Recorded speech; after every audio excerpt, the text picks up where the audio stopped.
Hey there, chocolate chip cookie lovers! Today, we're going to whip up some mouth-watering chocolate chip cookies that are sure to satisfy your sweet tooth. First things first, let's grab our ingredients: 1 cup of chocolate chips, 1 cup of sugar, and 1 teaspoon of vanilla extract. Now, for the star of the show, let's toss in 1 cup of brown sugar.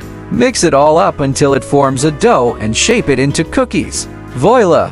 But wait, before you bake them off, let's add a fun twist. Grab your favorite candy and chop it up into tiny pieces. Toss those in as well to create some delicious surprises in your cookies. Once that's done, pop the cookies into the oven and let them bake until they're golden brown and irresistible. Now, if you don't have all these ingredients handy or just want to switch things up a bit, don't worry. You can easily make some substitutions. For example, instead of chocolate chips, you can use M&Ms or any other candy you like. And if you need a little extra sweetness or texture contrast, feel free to add a handful of chopped nuts to the mix. So there you have it, a simple recipe for delicious chocolate chip cookies that will have everyone coming back for seconds. Thanks for tuning in, and don't forget to follow and subscribe for more tasty treats like this one.